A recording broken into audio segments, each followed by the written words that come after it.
Hey guys, it's AFL Fantasy King back again with another AFL Fantasy video. To summarise round 21, I scored pretty well, 2,251. Moved me up a few spots in the preliminary final in both of my leagues, so I was pretty happy with that.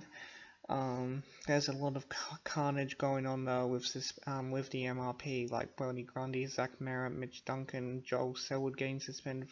Not suspended. He's not going to play the rest of the home and away season with an ankle injury. There's just a lot of carnage going around. Let me know down in the comments below of what type of carnage you're facing. Anyways, I'm going to get straight into my team from round 20. So this is basically my team from round 20. My +3 had to belong to Luke Ryan. 126. He's had back-to-back very good games. He got a Rising Star nomination. He deserves it very much. A mature-aged rookie. He's going to be a featured Doherty, I reckon. -3. Now this one was pretty tough to pick, considering there was no real standout as a disappointment. It belongs to Tom Mitchell, and I know a 99 isn't that bad, but he's been really consistent all year, and for these past 2 weeks, has been the only time he's went below 100. I'm a bit disappointed with that in all honesty, but I know he'll bounce back next week, and I still have my captain selection on him. My defense was very solid this week, lowest score of 81 out of my 7 players that played. The highest was Ryan with 126, as I said before, he was my +3. Not much I can say there, it was just very, very good. My midfield was a bit iffy. I mean, Tom Mitchell was a bit disappointing. Zach Merritt as vice was a bit disappointing. Also, he gets that 1 week suspension. He's lucky not to get the -3 for the week. Andrew Gaff, is not scoring as well as what he used to earlier in the year. Dane Beams wasn't too impressive.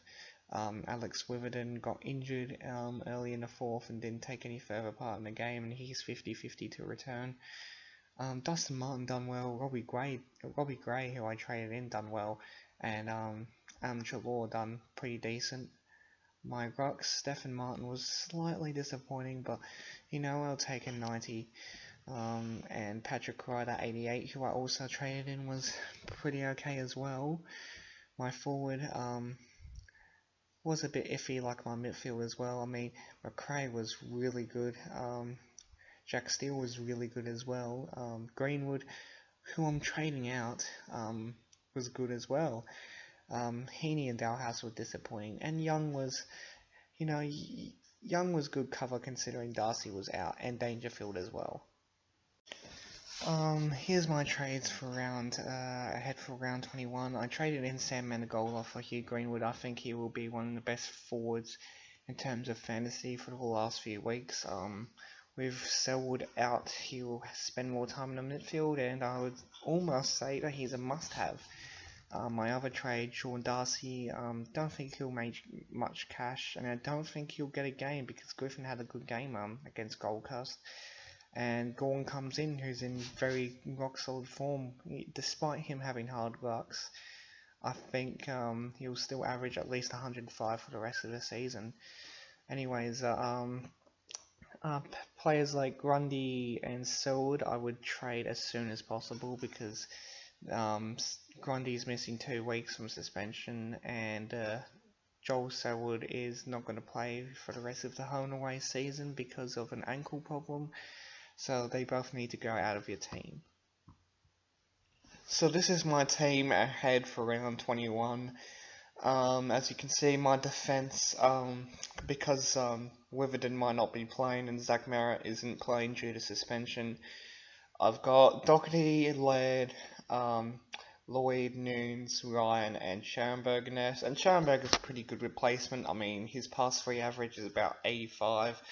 So I'm pretty happy putting him as my D6, and Ryan's in heaps good form, so they're actually doing better than a lot of so-called premium defenders, so I'm quite happy with that.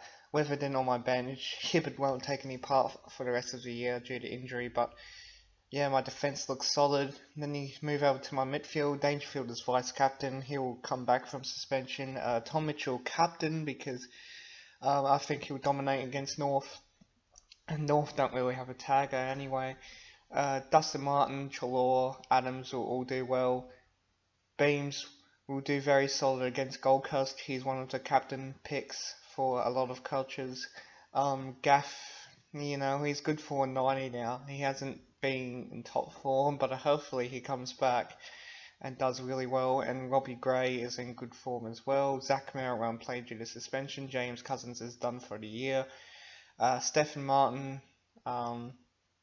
he should score 100 again. If Wicks doesn't come back, he could score 120 plus. And Max Gawn is in very good form. He's up against St Kilda. He might have another big score. Soldo's on my bench. He never scores big. He doesn't have a lot of game time either.